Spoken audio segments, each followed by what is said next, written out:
The first argument on the docket tonight is the Kalām cosmological argument. Despite the fact that it has a very intimidating name, this is actually the easiest one of the arguments to remember and the easiest one to explain to others, which is why I put it first. So let me explain the name and then I'll give you the argument. The Arabic word Kalām literally means speech.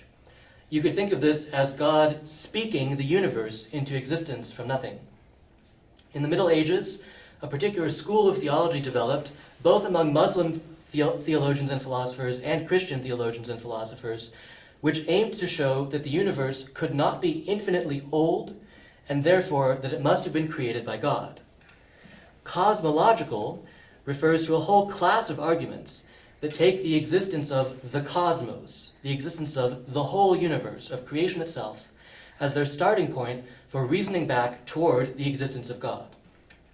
The argument is very simple. It's just two premises and a conclusion. It goes like this. Premise 1, everything that begins to exist has a cause. Premise 2, the universe began to exist. Therefore, the universe has a cause.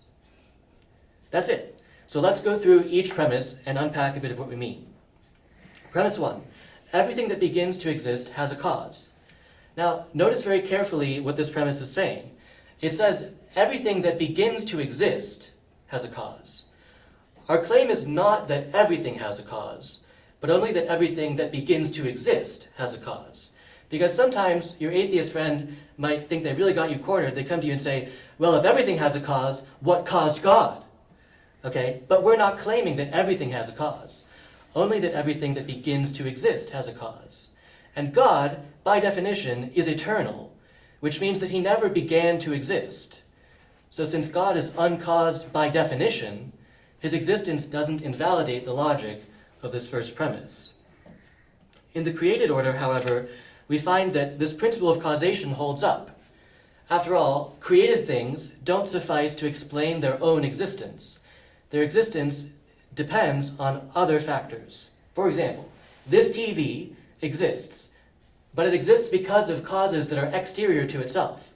Somebody made the component parts, somebody assembled them all into a TV, and so on. Likewise, you exist because of other things.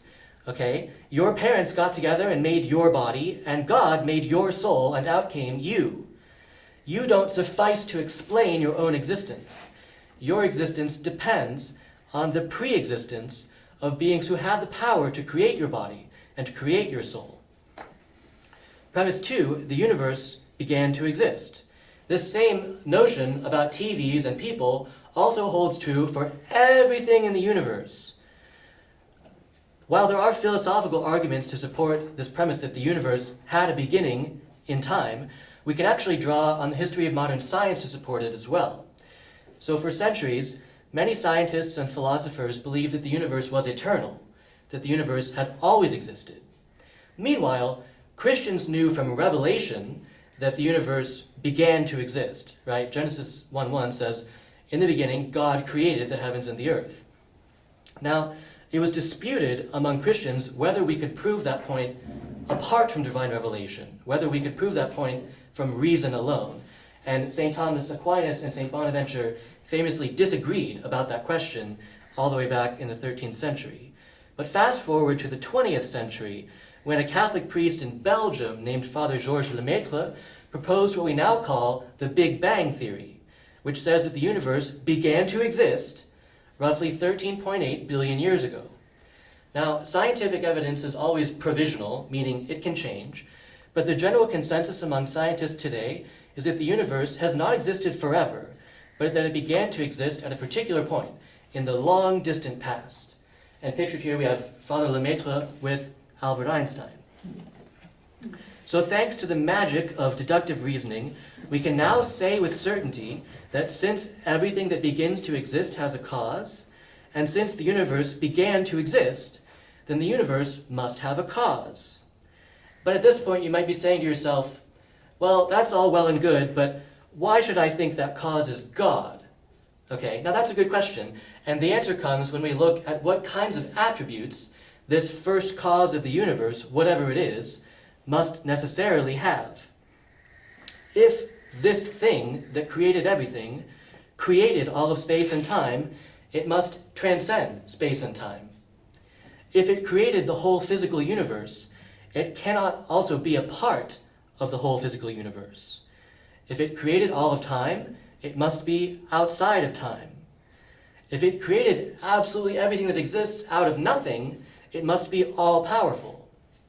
Now, in terms of immaterial things, it can't be an immaterial object like numbers or concepts, because numbers, like the number 7 or the idea of a tree, those are immaterial things, but they don't have causal force. The number 7 doesn't cause anything. And so it has to be the only other kind of immaterial thing that we know exists, which is a mind, a personal being.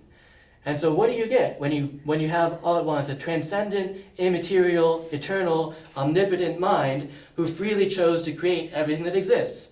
Ladies and gentlemen, that sounds to me like what we all mean when we say God.